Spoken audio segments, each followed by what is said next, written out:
superior está hasta el año 2017 en el caso de universidad, ¿no? Pero después en la parte de registros administrativos, ¿ya?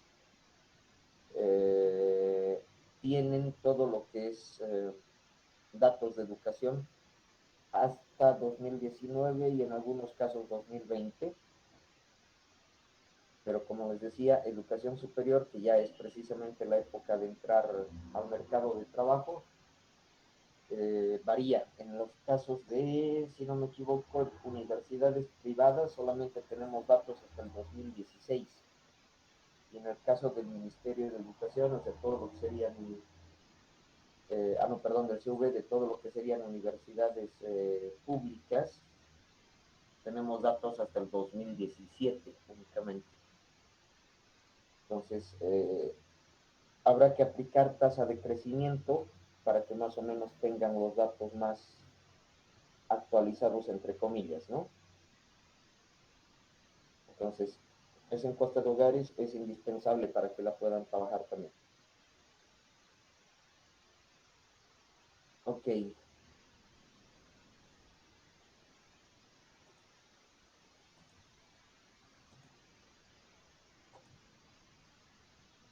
Habíamos quedado precisamente en ver lo que es estos efectos de la educación y el trabajo. Estábamos viendo lo que pueda ser la relación existente entre universidad y empleo, ¿no?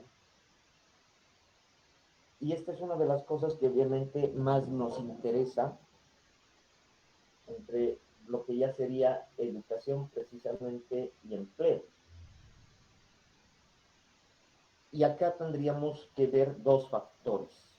Uno lo que es la movilidad externa y otro lo que es la movilidad interna. Y después una teoría que también combina tanto lo externo como lo interno, ¿no? Lo que es la movilidad externa, en otras palabras, nos señala que un trabajador con una formación X puede decidir cambiar de trabajo, ¿ya?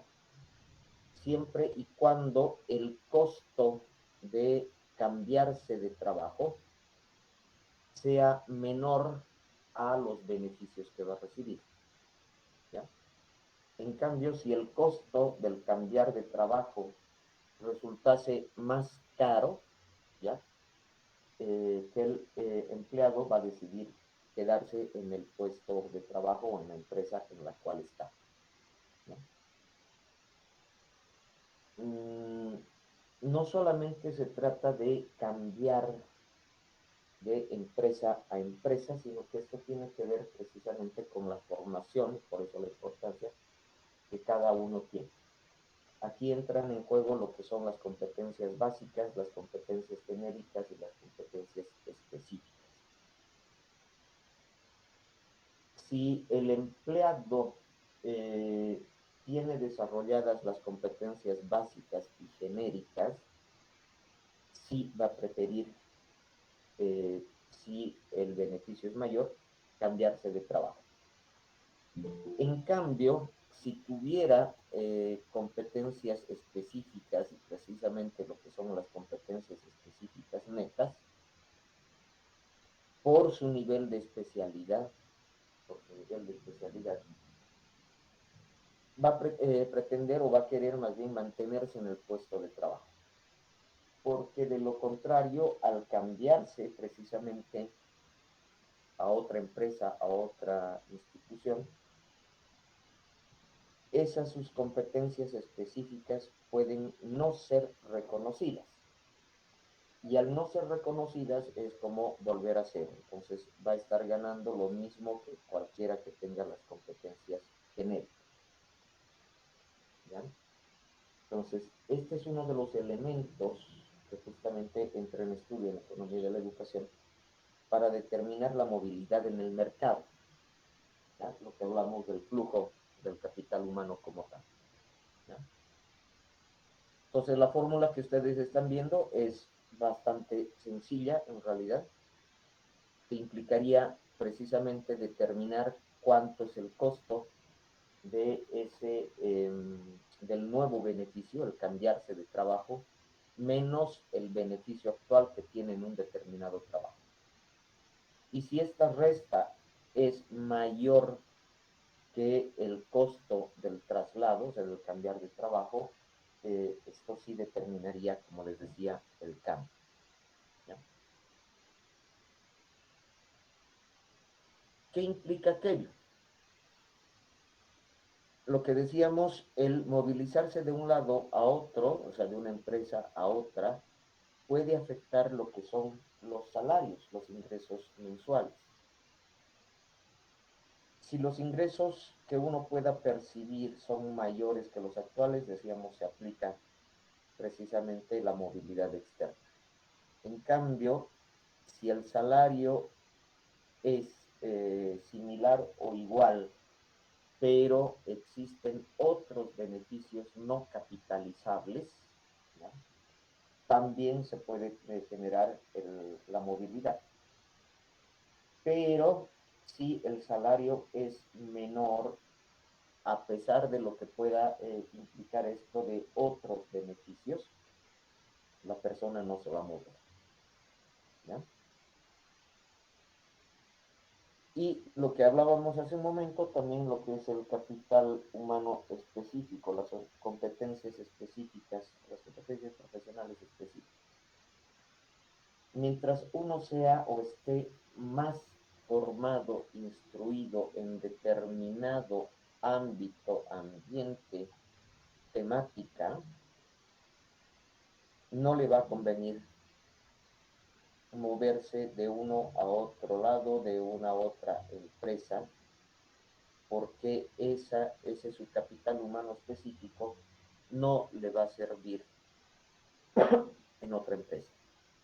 ¿Ya? Para poder tratar de comprender mejor esto, aparece la teoría de Jovanovich, que nos habla de lo que sería el emparejamiento, ¿ya?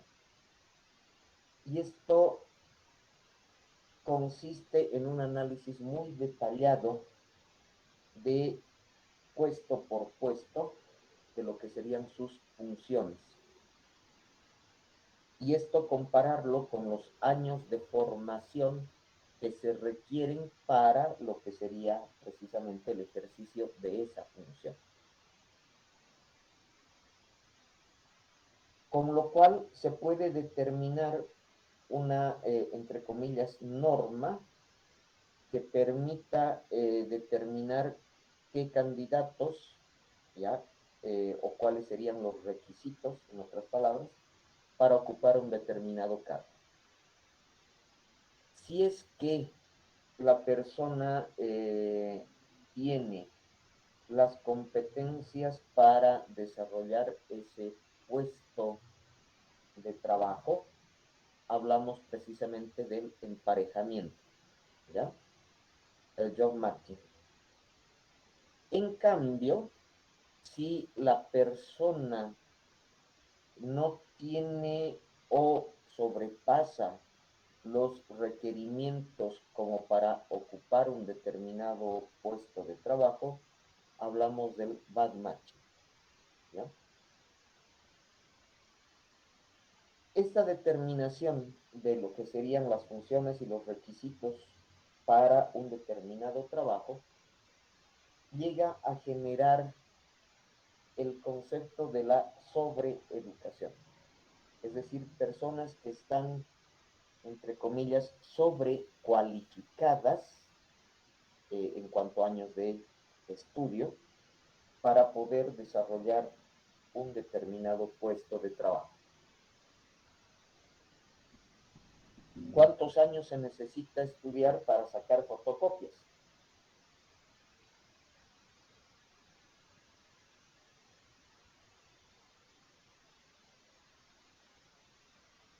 ¿Quién tiene una idea?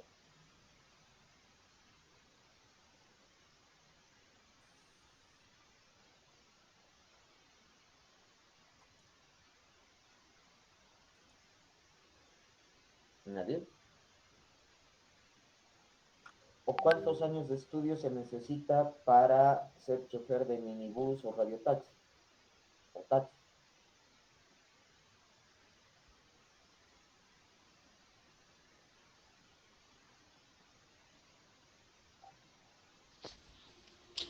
Doctor, ¿me escucha? Sí, sí, adelante.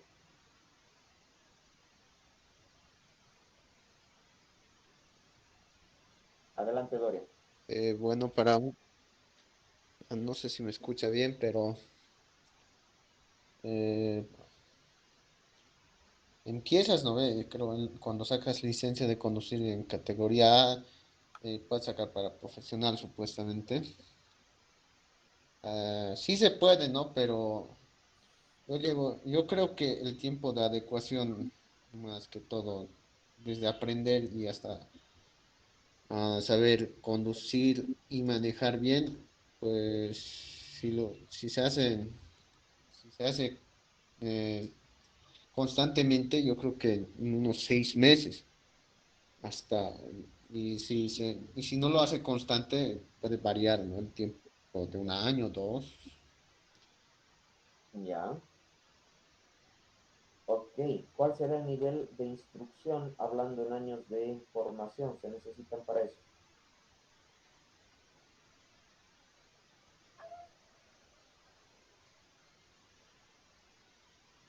Necesitas que sea bachiller, técnico superior, licenciado, magíster.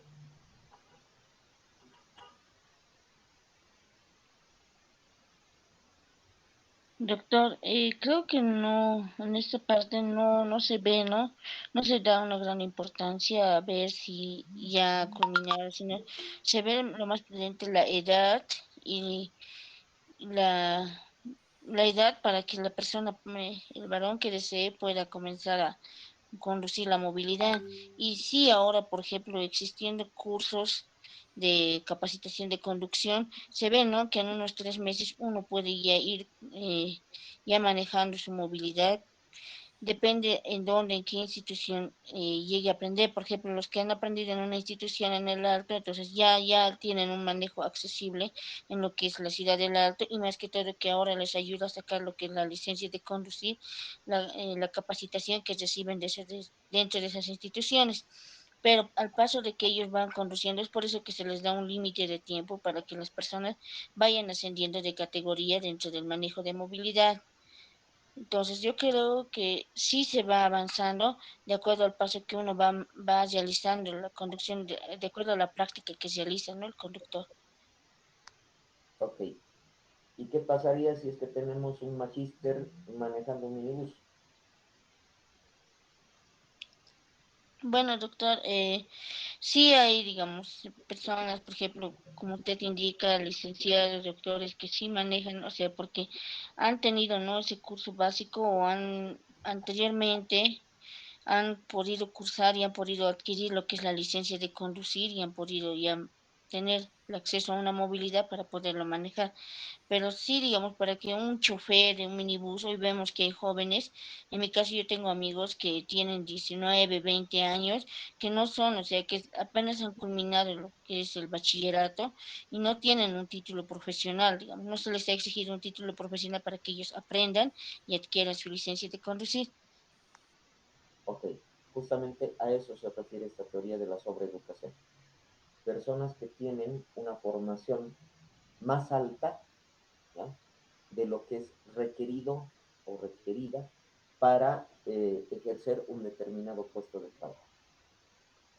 ¿Ya? El fenómeno de la sobreeducación, como vamos a verlo también, puede ocurrir por diversas circunstancias. Uno, que es lo que tú decías, tal vez por necesidad. Entonces, por asegurar ingresos, gente que puede estar sobreeducada va a estar dispuesta a trabajar de una u otra cosa con tal de ganar un determinado salario. ¿Ya? El otro puede ser, y este es uno de los objetivos de la economía de la educación, por desplazamiento. Es decir, tiene que ver con la apreciación que tenga la sociedad, ¿ya?, acerca de una determinada profesión u ocupación. Esto ocurre, por ejemplo, principalmente en el campo de salud, precisamente en enfermería, ¿ya? Enfermería ha luchado durante años por pasar del nivel de técnico superior al de licenciatura, y han estado formando licenciados y licenciadas en enfermería durante los últimos 15 años, si no me equivoco. Sin embargo, cuando llegan al mercado laboral, una gran mayoría de estos licenciados y licenciadas terminan haciendo el trabajo que realizan o realizaban los técnicos superiores. Nuevamente, caso de sobreeducación. Pero, ¿cuál es el otro fenómeno que ocurre relacionado con eso? Esos licenciados que han sido, en otras palabras, contratados como técnicos, o sea, como para realizar las funciones de técnicos, generando esta sobreeducación, desplazan también a los técnicos dentro del mismo mercado de trabajo. Es decir, este fenómeno puede ir generando también mayor desempleo, ¿ya?, y precisamente a los que tienen menor nivel educativo. Las teorías precisamente de Jovanović y relacionado con Mincer, lo que intentan hacer es, como les decía, identificar claramente cuáles son los requisitos en cuanto a formación, en cuanto a nivel educativo, para que las personas que cumplan aquello puedan desempeñar estos cargos o funciones. Y aquí va a entrar precisamente la teoría de Rosen, que es casi contemporáneo de Mincer, sobre lo que sería el análisis ex ante, ¿ya?, es decir, la evaluación de los candidatos para determinar si cumplen o no cumplen aquello. Esta evaluación no solamente se va a realizar ex ante, sino que se va a realizar también durante, ¿ya?, el desarrollo de determinado trabajo, y precisamente con la idea de hacer el emparejamiento. Esto implicaría una movilidad interna dentro de las instituciones. Es decir, puede que existan al interior de una institución personas que estén sobreeducadas para el trabajo que están desarrollando. Y para no generar desperdicio, en otras palabras, la institución decide llevarlos a otros puestos donde el nivel educativo que tienen puede dar mejores resultados, ¿ya? En esto consiste el emparejamiento, ¿ya? Y por lo tanto también implica una movilidad, como les decía, de personas que tal vez no están calificadas para el puesto de trabajo que ocupan, y por lo tanto tendrían que bajar a ocupar otros cargos para los cuales sí tengan la formación, la capacitación requerida para aquello, ¿ya? Esto, por ejemplo, en nuestro caso de cientistas en educación, se lo ve muy claramente, ¿ya? De acuerdo a la misma ley 070, magisterio como tal solamente se debe dedicar a dar clases, y lo que son los pedagogos y cientistas en educación son los que se tienen que dedicar a lo que es la planificación, evaluación, etcétera, etcétera, ¿no? Evaluación de calidad, todo lo que está colocado en la ley. Esto ha generado que precisamente hace varios años se establezca la ley, la propuesta de ley de ejercicio de la profesión del cientista en educación. que ha quedado estanca en el Parlamento. Pero por lo que se avisora, el próximo año va a ser un año de mucha, mucha pelea, tanto de universidades públicas como privadas que tienen ciencias de la educación en contra del gobierno, justamente para que de una vez salga esta ley.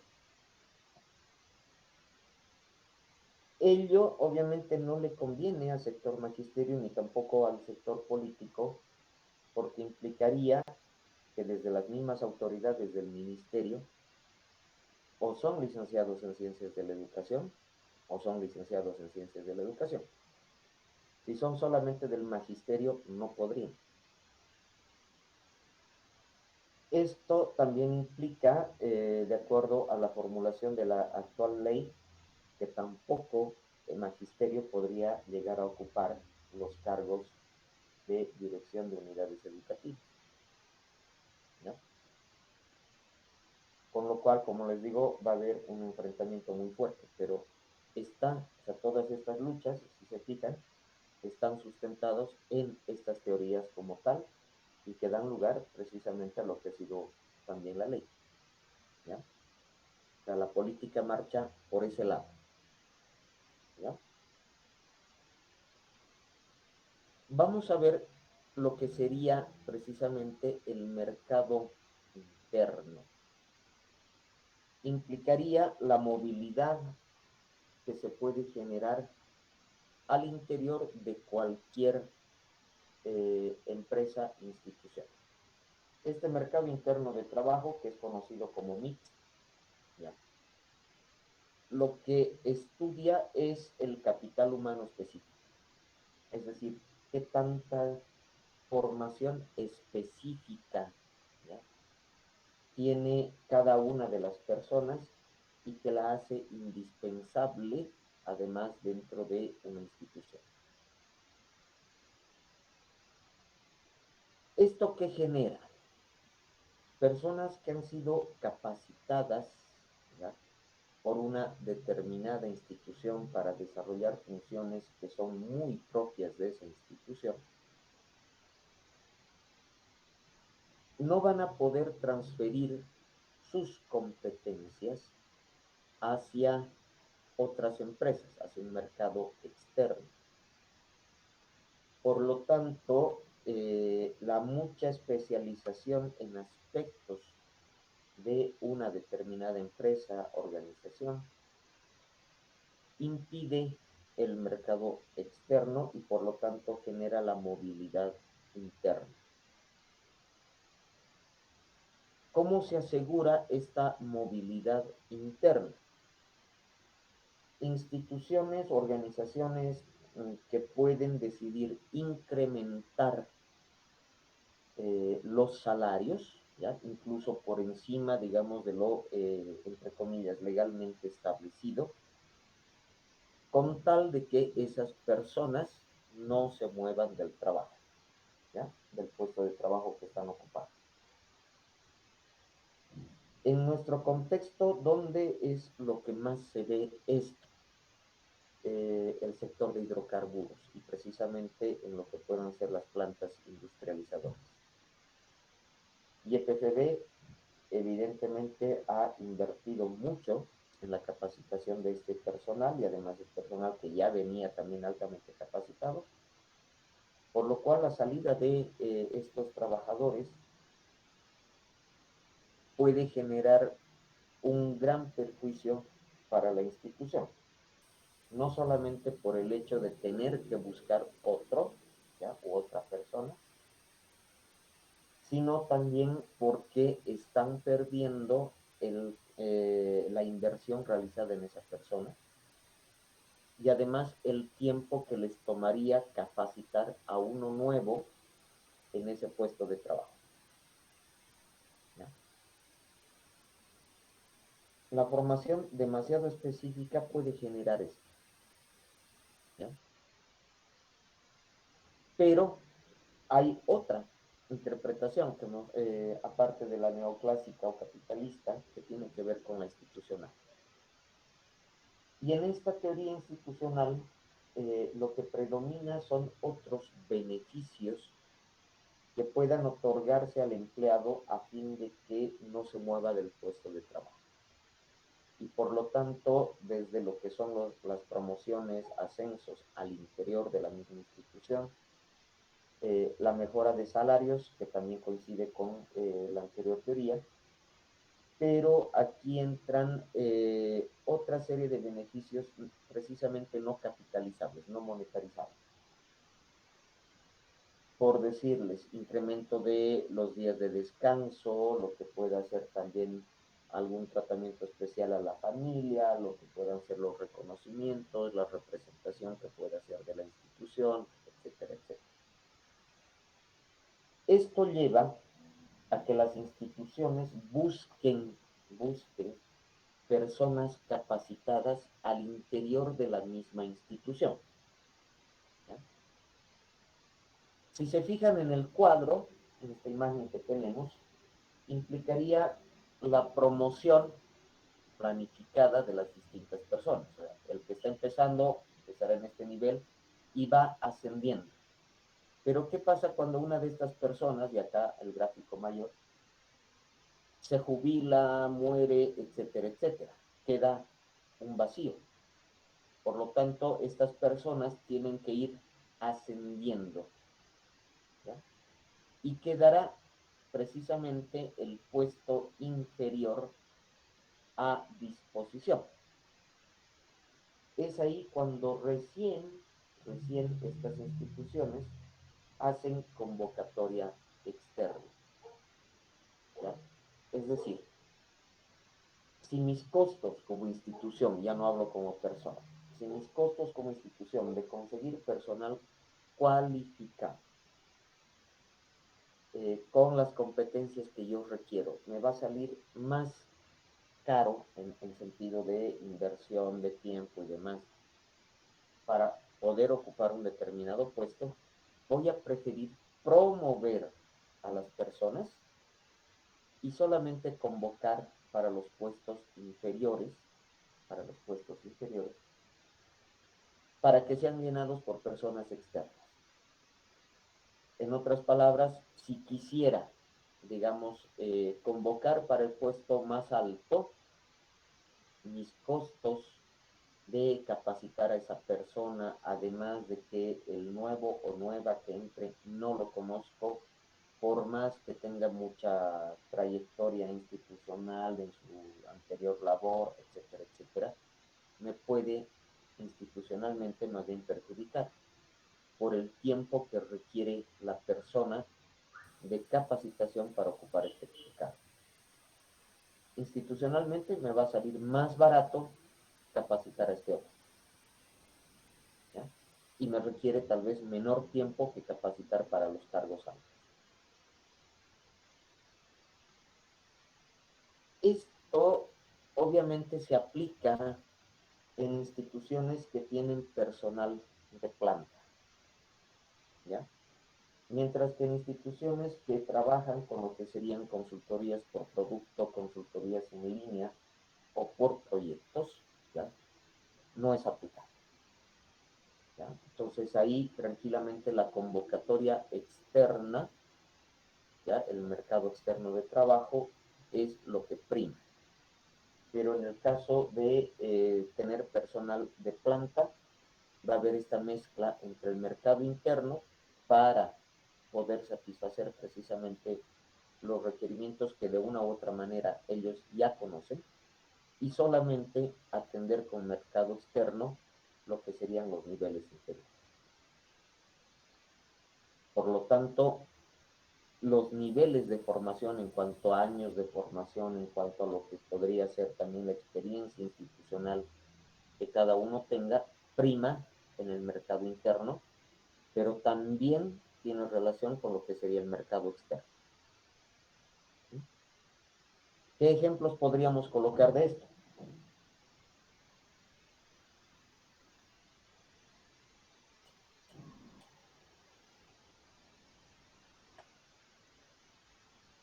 A ver, casos de la vida real.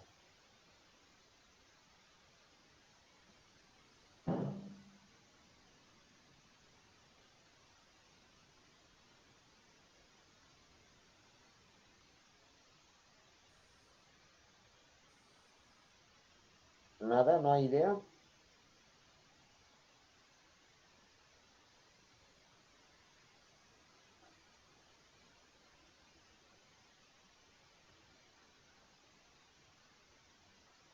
¿En qué instituciones pueden ustedes ver esta mezcla entre mercado interno y mercado externo?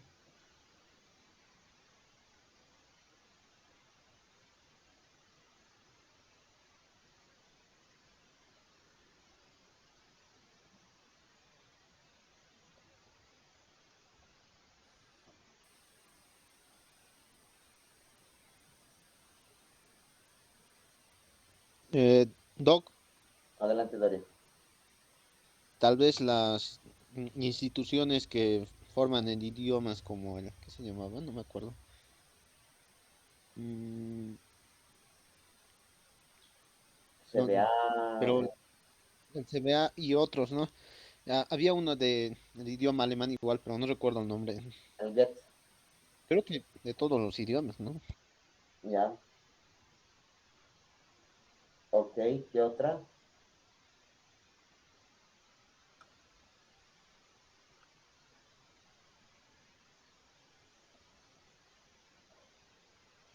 ¿Qué otra institución ven esto?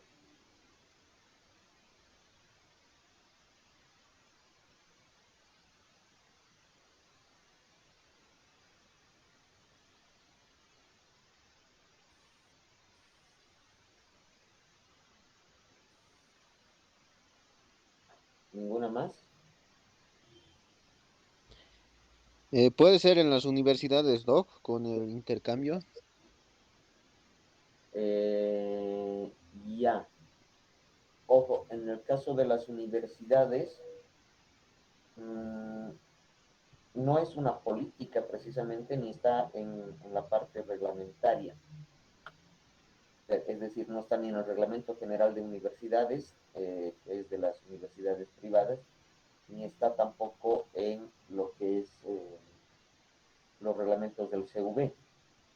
No te hablan nada absolutamente de, por decirte, en el caso de docencia, de si deben ser antiguos o si deben ser nuevos. O sea, estamos trabajando esencialmente con mercado externo. Pero las políticas internas ahí sí pueden cambiar. Mm, ahí podríamos poner el ejemplo de la misma carrera, por decir. A pesar de que no dice nada la normativa universitaria, de que los tutores, tribunal de tesis y demás deban ser titulares, ¿ya? Porque la norma dice que basta que tengan la licenciatura y puede ser incluso fuera de la universidad. En la carrera, por ejemplo, se han cerrado a que los tutores, tribunal y demás cuestiones sean docentes titulares de la misma carrera. Pero esta es, les decía, una política que no tiene nada que ver con lo que es esta teoría, porque es más una política que surge de defensa, entre comillas, sindical, de lo que podrían ser intereses también de grupos antiguos. ¿Ya? Entonces, sí se podría aplicar de alguna manera esto, pero es difícil evaluarla, ¿ya? O demostrarla porque no está puesto en normas, ¿ya? Es decir, no se establece ni el mercado interno ni el mercado externo, ¿ya? ¿Qué otro ejemplo?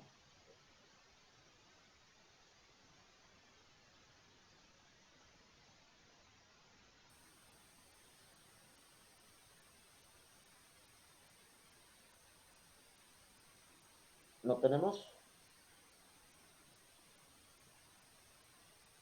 Ok, vamos a ver otra parte de lo que es precisamente esta relación entre educación y trabajo, que tiene íntima relación con lo que sería la capacitación, la formación, ya en el puesto de trabajo, ¿ya?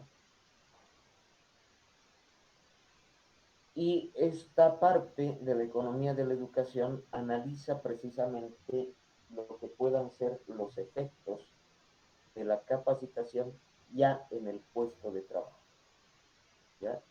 por lo tanto, más allá de lo que ha sido la formación en cualquiera de los niveles, ¿no? Que puede ser al haber terminado la primaria, al haber terminado la secundaria, la universidad, lo que ustedes quieran. Cuando uno ingresa a un determinado puesto de trabajo, generalmente aparecen una serie de capacitaciones relacionadas en muchos casos con lo que puedan ser las competencias genéricas y en otro caso relacionado con lo que serían las competencias específicas. Y Gary Becker en el 64 establece precisamente esta relación. Y el análisis que se efectúa a partir obviamente de fórmulas, y aquí se explica el logit o el logit binomial, ¿ya? Permite determinar cuántos son los costos, ¿ya?, en los cuales se va a incurrir en esa formación, en esa capacitación, que puede ser cursos de un mes, 3 semanas, varios meses, y los beneficios que pueda generar precisamente esta capacitación, ¿ya? Si se fijan en el gráfico, es muy similar a todo lo que habíamos hablado de los efectos precisamente de la formación, los costos de oportunidad, etc. Sin embargo, aquí ya el análisis está centrado en la formación durante el puesto de trabajo. ¿Qué nos señala esta teoría? Que evidentemente el efectuar la capacitación del personal, ¿ya?, durante un determinado tiempo me generaría mayor cantidad de beneficios. Para determinar esto, la fórmula es muy sencilla, o sea, la relación entre M, G y U tiene que ser mayor a la relación que existe entre G, U y M, que es directamente los costos en los que se incurriría durante la capacitación y los beneficios que se pueden obtener. Y una persona que no recibe capacitación simplemente estaría entre la línea de U y U'. ¿Ya? ¿Dónde viene el análisis en este sentido? ¿Quién es el que debe invertir en esta formación? Por lo tanto, aquí viene o entra en discusión precisamente lo que van a ser los beneficios. Si la empresa, si la institución es la que corre con lo que serían los costos de la formación durante el trabajo y le doy precisamente una formación que rectifique, mejore, incremente solamente sus competencias genéricas, ¿ya?, el empleado puede tomar la decisión, como hemos dicho, de cambiarse de puesto de trabajo y por lo tanto el único beneficiario va a llegar a ser el trabajador. Por lo tanto, como empresa, como institución, no me conviene invertir en el empleo. Sin embargo, le puedo exigir, con lo cual los costos de la formación, para esa formación que se requiere, se le carga al empleado. Y en ese caso, el que va a obtener los beneficios va a ser el empleador. Entonces, esto, indistintamente del análisis económico que ustedes están viendo que se realiza, tiene que ver también ya con las políticas institucionales que se definen, ¿ya? A partir de este aspecto general definido por Becker, va a venir esta otra fórmula, ¿ya?, donde ya se trata de una negociación para que los costos de la formación sean compartidos entre el empleador y el empleado. ¿Ya? ¿En qué proporción? No está determinado. O sea, justamente de esto se trata hacer la investigación, ¿no? ¿Cuánto es lo que invierte la persona y cuánto es lo que invierte la empresa o la institución? Y también los beneficios. Fíjense que a diferencia del anterior, que hablábamos de beneficios totales y costos totales, aquí los beneficios, como los costos, son compartidos entre lo que recibiría el empleador y lo que finalmente recibe el empleado. ¿Ya? Y por lo tanto, les decía, se trata de analizar estos beneficios, que en otras palabras van a ser las tasas de retorno que se obtiene de invertir en la formación de los mismos empleados. Y acá ya se trata de hacer una división. Por lo tanto, cuánto está invirtiendo el empleado y cuánto está invirtiendo el empleador, y cuánto va a ser la tasa de retorno que consigue el empleado y cuánto consigue el empleador. Generalmente, y esto tiene relación, por ejemplo, con lo que son las becas, ¿ya? Y esta es la teoría precisamente que se aplica para otorgar las becas.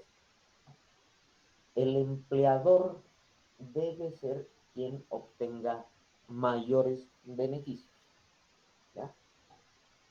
Es decir, la tasa de retorno que tiene que conseguir debe ser más alta que la tasa de retorno que consigue el empleado. Por ello es que cuando se otorga becas, ¿ya? Ya no son becas totales. Desde hace varios años hay casi una inexistencia de becas totales y solamente van a conseguir becas parciales. Los montos de cada beca varían, ¿ya? Y lo que se ha incrementado son los requisitos para poder acceder a estas becas. Y uno de los requisitos es que al terminar la formación, ese empleado, ese becario, debe trabajar en la institución que le está facilitando la beca por al menos X tiempo, ¿ya? Y ese X tiempo evidentemente depende de también cada institución. Si ustedes se fijan en el gráfico, el periodo, ¿ya?, de la formación, es decir, el periodo en el cual se realiza la inversión, es más pequeño, más corto que el periodo de los beneficios. Por lo tanto, este periodo de los beneficios, dependiendo también del monto de la inversión, ¿ya?, va a variar tanto de institución en institución y además sobre el periodo que dura precisamente esa formación o capacitación. Desde la normativa estatal, ¿ya?, cuando se otorgan becas desde instituciones del Estado, ¿ya?, el periodo mínimo establecido por ley para que el empleado genere estos beneficios es de al menos 3 años. Hasta hace unos 10, 12 años, si no me equivoco, si te daba una beca o te facilitaba una beca una institución estatal, tenías que trabajar solamente unos 2 años después de haber recibido la beca. En este momento, por ley, mínimamente es 3 años y dependiendo, ¿no? Está ligado a la parte también normativa, porque desde la Contraloría, en la actualidad, a las instituciones públicas controlan precisamente este aspecto. Cuánto se ha invertido y cuánto es lo que finalmente la institución obtiene de ganancia. Esto nos ha llegado a la universidad, por ejemplo, ¿no? ¿Qué pasa con estos estudiantes que se han ido de intercambio a uno u otro lugar? O con los docentes que se han ido también de intercambio a uno y otro lugar. Han retornado, ¿y cuál es el beneficio que han generado, por ejemplo, para la universidad? En el caso de los estudiantes, han vuelto para estar precisamente de auxiliares de docencia, En la mayor parte de los casos, no. Por lo tanto, ¿qué beneficio, ya, qué beneficio ha tenido la universidad dentro de todo esto? Tal vez ninguno. Por lo tanto, ahora las exigencias para hacer estos intercambios es mucho más alto. Lo mismo en el caso de los docentes, ¿ya? Entonces, ok, que vayan, pero después, ¿qué ocurre? ¿Mm? Entonces, esta relación, como les decía, entre formación y lo que puede hacer el trabajo, ya precisamente en el puesto de trabajo, es lo que va a generar también una serie de políticas, tanto institucionales como gubernamentales. Desde lo que puedan ser becas hasta, como les decía, la necesidad de invertir en la formación de las mismas personas. Resultado es este gráfico precisamente, ¿no? En la actualidad ninguna institución te va a dar una beca completa ni va a pagar todos tus cursos, sino que vas a tener como trabajador que pagarte tal vez muchos de los cursos o parte de ellos para poder estar también en el nivel que requiere la institución, ¿ya? De lo contrario, la relación, por ejemplo, de ganancias de la tasa de retorno va a seguir siendo horizontal, ¿ya? En otras palabras, o te capacitas o te capacitas, ¿no? O sea, o te capacitas y tienes mejores ganancias, ¿no? Y si no te capacitas, vas a seguir con el mismo sueldo. Así sencillo, ¿no? O sea, la política que surge a partir de este análisis de Mintzberg también es bastante fría, ¿ya? Motivo por el cual, es decir, todas las instituciones, no solamente estatales, sino también privadas, van a exigir formación, pero esta formación no va a ser del todo pagada por las instituciones. ¿Hasta aquí estamos claros? Sí, Doc. Yo Ok, lo estoy entendiendo. Sí, Doc. ya. Ejemplos, digamos, de todo esto. Yo les hablaba en el caso de los docentes y auxiliares, pero a partir de lo que puedan ser las instituciones que ustedes tal vez conocen, o dentro de la misma universidad. ¿Cómo se aplicaría esta teoría?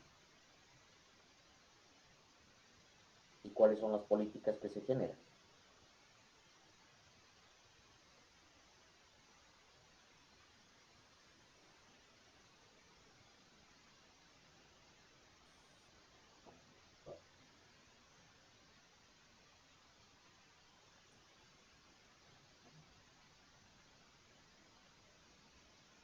Otro ejemplo, fíjense que tiene estrecha relación con esto. Hasta hace unos años, las convocatorias, por ejemplo, para docentes en todas las carreras, incluidos, digamos, directores y demás, señalaban que tenían que ser profesionales de esa carrera y además de esa universidad, ¿no?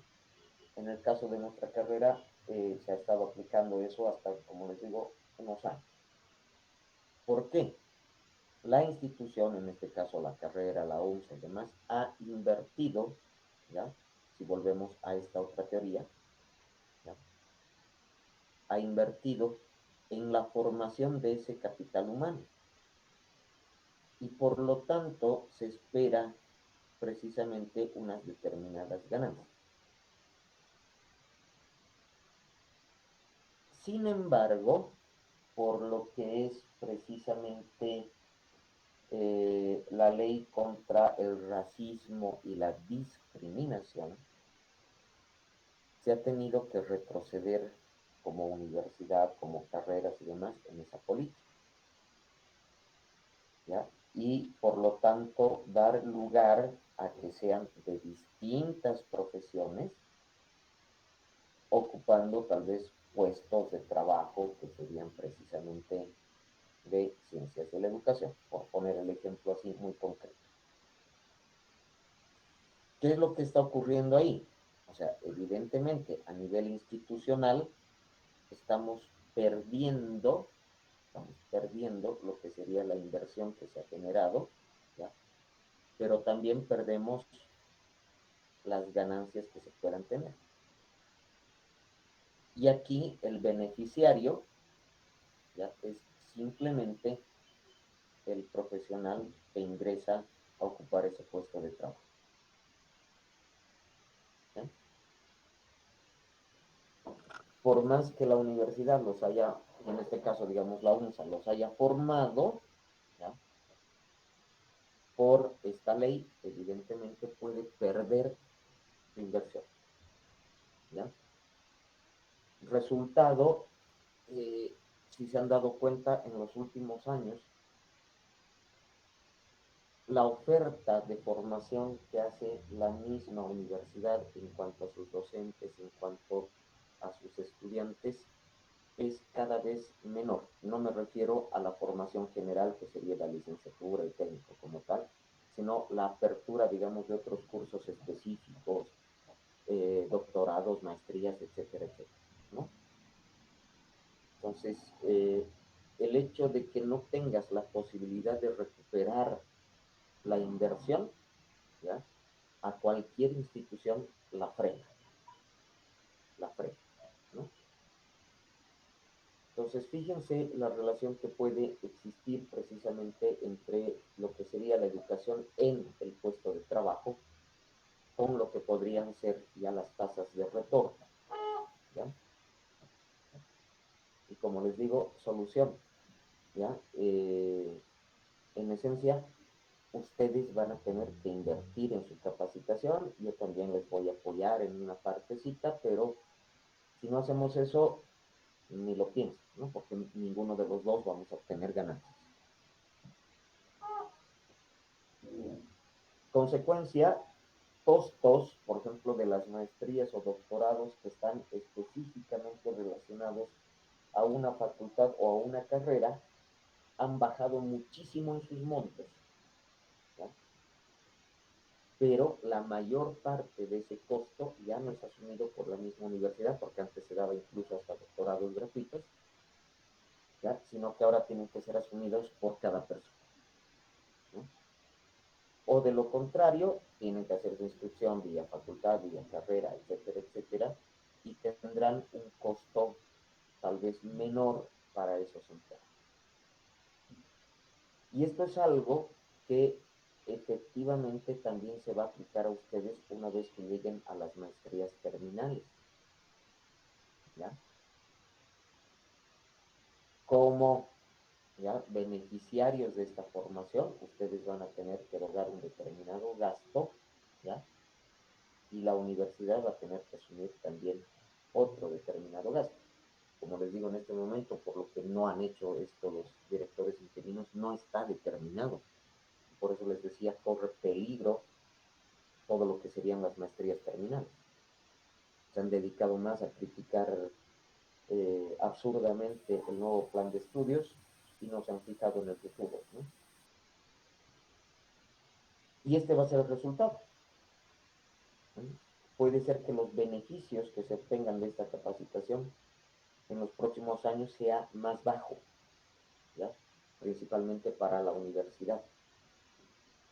Y esto, ya, un buen analista se va a dar cuenta y puede determinar que tal vez el costo que deban cubrir ustedes vaya a ser cada vez mayor, ¿no? O sea, es mejor no pasarles esta fórmula a los que están ahí, ¿no? ¿Qué otros ejemplos podemos colocar?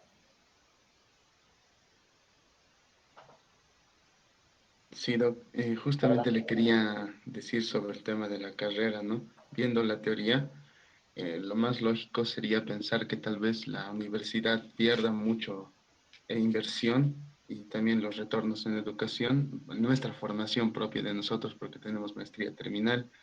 Y en el caso que quiera amortiguar estos precios, tratar de perderlo menos, lo más aconsejable sería que nosotros nos costeáramos una gran parte de la maestría, que bueno, se supone que está en el plan de estudios, pero viendo la economía, eso sería, ¿no?, la respuesta. Sí, por un lado.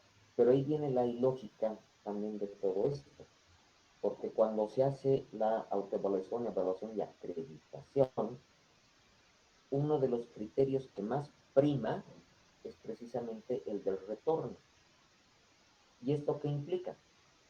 Determinar si la carrera contrata a el personal que ellos mismos han formado, ¿ya? Y formamos cientistas en educación, ¿ya? Por lo tanto, si tengo también uno que sea precisamente de la carrera de informática, el otro que sea de la carrera de medicina, el otro que sea de la carrera de X, Y o Z, implica que más bien se está jugando el personal que yo he capacitado, ¿no? Por eso te decía la ilógica entre lo que se evalúa y lo que está contemplado también en los requisitos de ingreso por todo esto de discriminación y demás cuestiones, ¿no? Entonces, al final sí se puede generar estas fugas, y no solamente en la carrera. Si se dan cuenta, esta fórmula que ya la trabajaban Minzer y Becker desde el 64 y más que nada desde el 70, eh, me justifica de alguna manera la fuga de cerebros, ¿ya? Los cerebros precisamente no se fugan cuando tienen un bajo nivel de formación. Ahí no habría fuga como tal, ¿no? O sea, están buscando otras oportunidades de formación. La fuga se presenta cuando tienen altos niveles de formación y que precisamente no haya ese job matching, o sea, ese emparejamiento entre lo que se espera del trabajo y lo que sería su formación, ¿no? Entonces se va a generar esa fuga, como que actualmente tenemos, y más todavía con la educación virtual ahora, ¿no? Algunos otros ejemplos que podamos tener.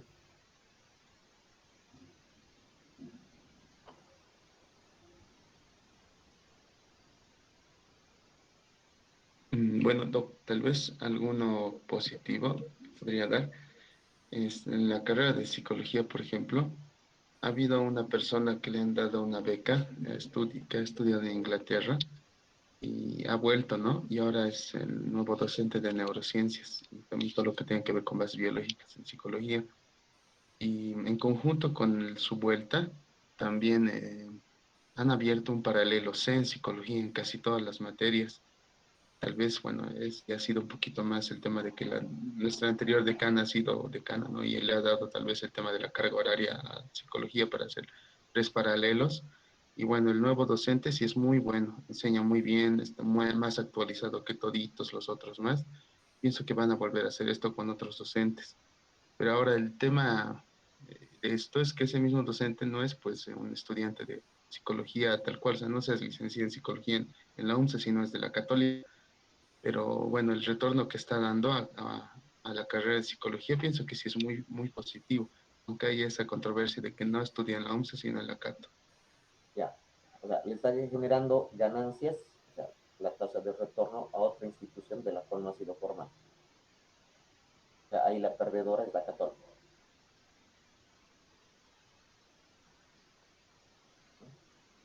Y lo mismo nos puede estar ocurriendo en cualquier caso nuestro, ¿no? A ver, ejemplo muy, muy cercano a lo nuestro. Nosotros formamos licenciados en ciencias de la educación y la mayor parte se van a trabajar a la UPEA, ¿no? Y lo malo es que después vuelven, entre comillas, maleados después de todo aquello, ¿no? O sea, no mantienen línea. Otro, sigamos. Esto que hemos visto de la inversión precisamente que se da en el puesto de trabajo tiene íntima relación con lo que va a ser la formación informal en el puesto de trabajo y los programas de formación que puedan existir en cada empresa e institución, ¿ya? La informal se va a aplicar justamente a partir de incorporar un nuevo empleado y en el cual no voy a hacer gran inversión. Por lo tanto, la manera que voy a tener de capacitarlo es simplemente ponerlo en contacto con lo que serían los grupos de trabajo. Por lo tanto, que los más antiguos vayan indicándole exactamente qué es lo que debe hacer en ese puesto de trabajo, ¿ya? Esta transmisión de conocimientos, de habilidades y demás, si se dan cuenta, son precisamente informales y por lo tanto no implican un costo como tal. Esta formación informal o esta capacitación informal generalmente se presenta en puestos de trabajo que no requieren mayor formación ni tampoco implican mayor dificultad en el desarrollo del trabajo. En cambio, lo que ya serían los programas de capacitación responden ya precisamente a políticas institucionales sobre la formación de sus empleadores.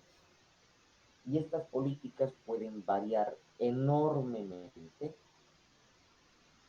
dependiendo del tipo de empresa, ¿ya? Empresas altamente especializadas, por ejemplo, en lo que pueda ser tecnología, y en este caso podemos hablar de software, tienen programas de formación específicos. Por lo tanto, sus empleados tienen que acudir, ¿ya?, obligatoriamente a esta capacitación. Otras empresas que puedan estar, digamos, en rubros más genéricos de lo que puedan ser servicios, no tienen programas muy desarrollados en cuanto a la formación de sus empleados. Otro factor que influye es el tamaño de las organizaciones. Y por lo tanto, organizaciones pequeñas, ¿ya?, las famosas MIPES, por ejemplo, normalmente no hacen inversión en lo que pueda ser la capacitación de su personal. Por lo tanto, es cada persona la que tiene que también incurrir en esa su formación y capacitación. Empresas, por el contrario, que puedan ser grandes y justamente por la necesidad que tienen de asegurar la calidad del producto indistintamente del tamaño y distribución del personal que tenga, van a optar por implementar estos programas de capacitación. La rama de actividad que pueda tener también una institución va a generar también necesidades de programas específicos de formación. Aquí, por ejemplo, en nuestro contexto, tal vez la empresa más grande que tenemos, si quieren verlo así, es precisamente el de educación. El Ministerio de Educación es el más grande a nivel Bolivia, con 202.000 ítems, ¿ya? El segundo que le sigue, y está muy por detrás, es el de salud, con 75.000 ítems. Sin embargo, en el sector educación, por ejemplo, si se dan cuenta, no hay un programa formal de capacitación, sino que van surgiendo una serie de capacitaciones que en muchos casos no tienen relación el uno con el otro, ¿no? Y el otro factor que tiene que ver con esto es precisamente el nivel educativo que se exija a los empleados para poder desarrollar ese trabajo. Mientras más nivel educativo se vaya exigiendo, también el surgimiento de programas de capacitación dentro de una empresa, dentro de un puesto de trabajo, van a ser también más seguros, ¿no?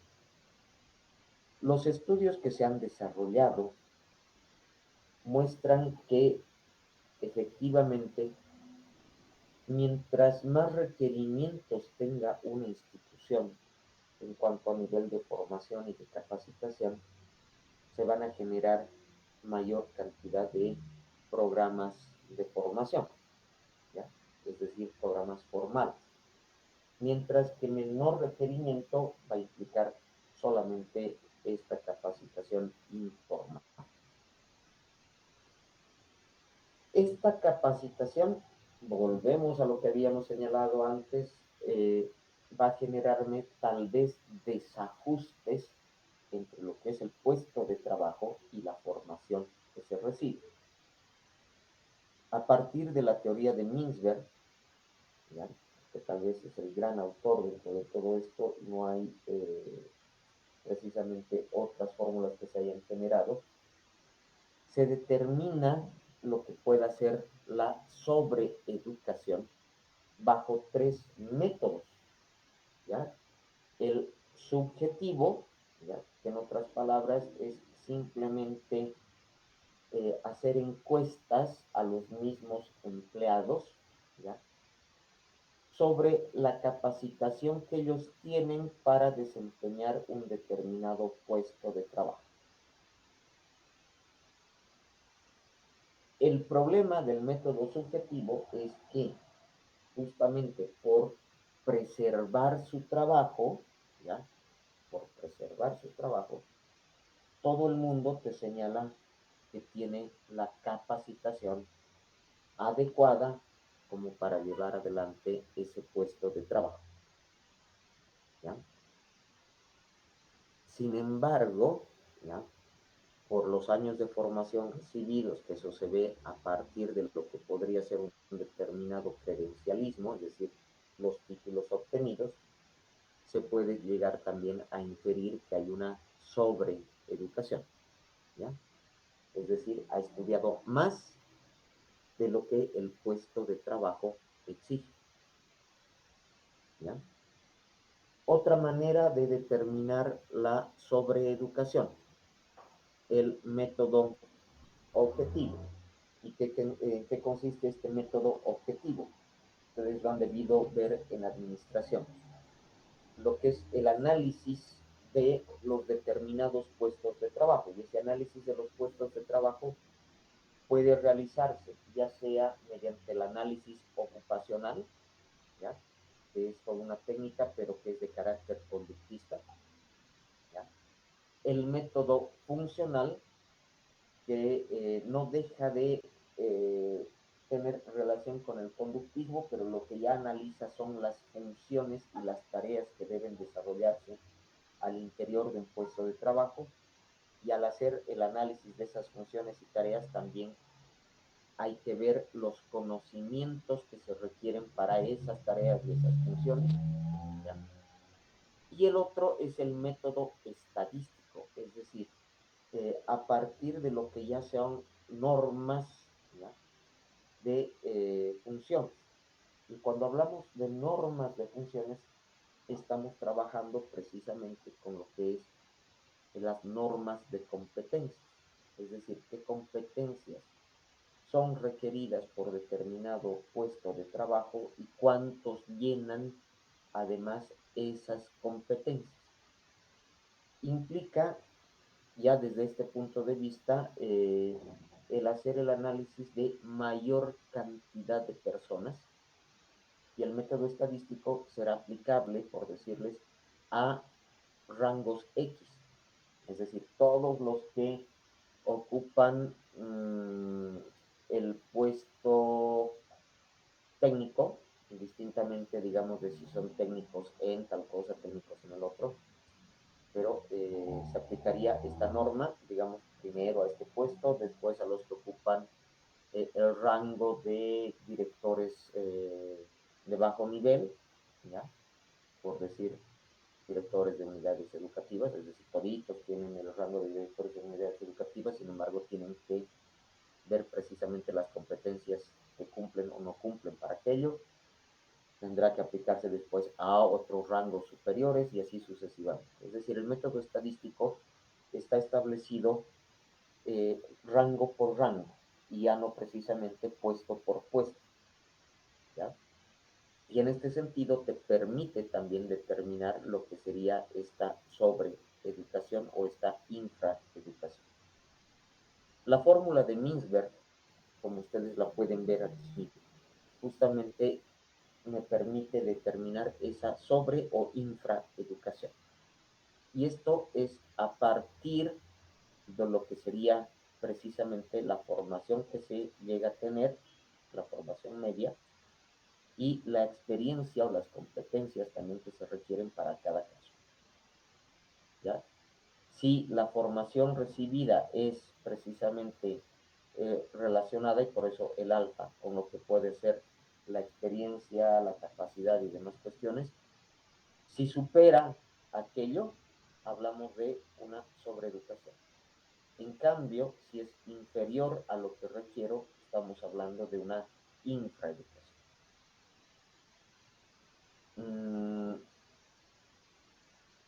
No tenemos estudios en Bolivia sobre eso. No hay. No se ha determinado jamás. En la encuesta de hogares, que tenemos el último del 2020, simplemente se pregunta, por ejemplo, cuál es el nivel educativo alcanzado y qué trabajo desarrolla. Por inferencia, es decir, utilizando un método subjetivo, podríamos determinar que hay muchos casos de sobreeducación. Lo malo, como les decía, que es un método subjetivo, que precisamente está basado en apreciaciones, en intuiciones y no precisamente en algo científico. Por lo tanto, la cantidad de personas sobreeducadas o infraeducadas no la tenemos determinada. Y menos aún, digamos, por lo que serían determinados rangos de puestos o determinados rangos de formación. ¿Ya? Solamente lo podríamos tener a método intuitivo. ¿Ya? ¿Queda claro esto?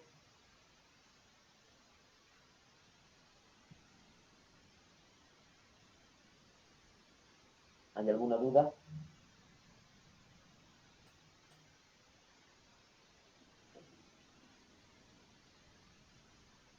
No. Doc, Dime, Dori.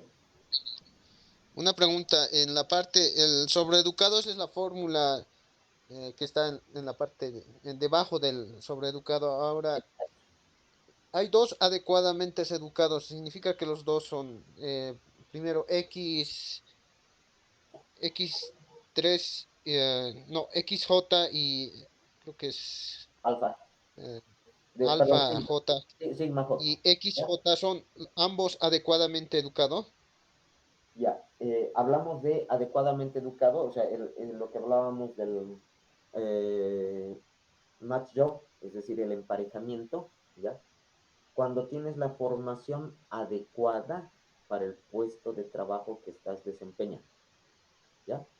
Si la diferencia es muy poca, tanto positiva como negativamente, ¿ya? Se habla todavía de una adecuada formación. En cambio, si ves la fórmula del sobreeducado, es cuando la educación es mayor a los años de estudio y lo que podría ser la experiencia requerida por ese puesto de trabajo. Y el infraeducado cuando la educación es menor a lo que sería la formación y la experiencia requerida. ¿Ya? En cambio, la formación adecuada es esa XJ, ¿ya? Que es precisamente lo que te decía, que tiene ese emparejamiento, es decir, la formación en cuanto a años, en cuanto a la capacitación interna que se pueda dar, que te permitan desarrollar adecuadamente el trabajo o el puesto que estás ocupando. Y si se dan cuenta, siempre hay un rango de amplitud, tanto positiva como negativamente. Si evidentemente tienes un rango un poco más bajo, ¿ya? De lo que realmente requieres para desempeñar el trabajo, entran también las políticas de capacitación, ¿ya? Pero si tienes una sobreeducación, ya estás sobreeducado y además quieres recibir capacitación, ya no, ¿no? O sea, la misma empresa ahí va a decir, no, o sea, ¿para qué quieres seguir estudiando más? O sea, en otras palabras, si invierto en ti, te me vas a jugar, no lo voy a hacer, ¿no? En cambio, si realmente está infraeducado, tampoco voy a invertir en ese personal y más bien lo más lógico es que va a salir de la institución porque no cumple los requisitos, ¿no?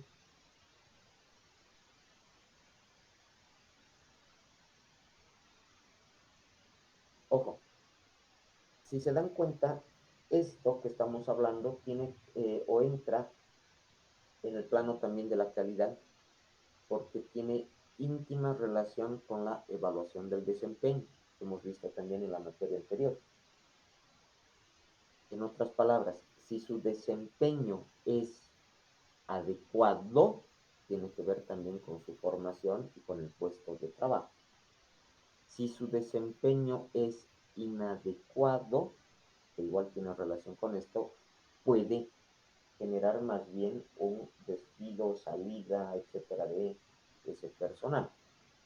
Mientras que si tengo el personal sobreeducado, me va a generar movilidad interna. No puede estar desperdiciando, institucionalmente hablando, personal que esté altamente calificado desarrollando puestos de trabajo que no son acordes a su formación. Entonces, a ese personal que tiene sobreeducación, lo más lógico que debo hacer es colocarlos en puestos que requieren tal vez una formación que él o ella tenga. Por lo tanto, mercado interno de trabajo, ¿no?